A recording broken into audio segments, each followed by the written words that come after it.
اور پھر ایک دن بیٹھے بیٹھے مجھے اپنی دنیا بری لگ گئی، جس کو آباد کرتے ہوئے میرے ماں باپ کی زندگی لگ گئی۔ سب سوالات ازبر تھے جو عشق کے باب میں مجھ سے پوچھے گئے، پر سفارش پہ اس محکمے میں کسی اور کی نوکری لگ گئی۔ سب سوالات ازبر تھے جو عشق کے باب میں مجھ سے پوچھے گئے، پر سفارش پہ اس محکمے میں کسی اور کی نوکری لگ گئی۔ کیا کروں، اس کی آنکھوں کے آگے اندھیرا نہیں دیکھ سکتا تھا میں۔ کیا کروں، اس کی آنکھوں کے آگے اندھیرا نہیں دیکھ سکتا تھا میں۔ آپ کہتے رہیں کہ غلط آدمی پر میری روشنی لگ گئی۔ کیا کروں، اس کی آنکھوں کے آگے اندھیرا نہیں دیکھ سکتا تھا میں۔ آپ کہتے رہیں کہ غلط آدمی پر میری روشنی لگ گئی۔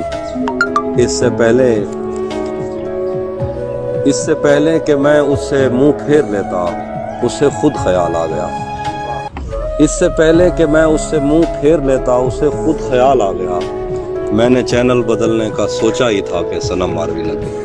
بس یہی سوچ کر عمر بھر ہم نے پاؤں میں جوتے نہ پہنے، جانے کب کس طرف تیری آواز کے دف بجیں اور ہم دیر کر دیں۔ ہم تیری سمت نکلے تو اپنے بنائے ہوئے دائروں کے تقدس کو پامال کرتے ہوئے ایک لمحہ نہ سوچا۔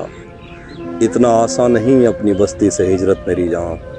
شہر جاتی ہوئی گاڑیاں گاؤں میں بچ گئے، ان بزرگوں کو ہارن نہیں گالیاں دے کے گزری۔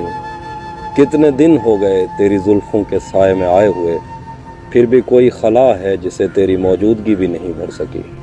زندگی تیرے ہونٹوں سے بہتی ہنسی سے بہت مختلف ہے۔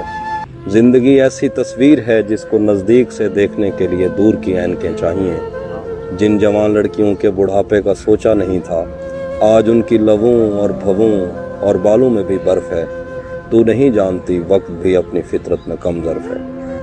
اس سے پہلے زندگی تیرے گھر میں بنائی ہوئی لائبریری میں رکھی کتابیں نہیں ہے جنہیں پڑھتے پڑھتے ہمیں نیند آ جائے گی۔ عمر کی آخری قسط میں آئینہ دیکھنے کی ریہرسل نگاہوں کو کھا جائے گی۔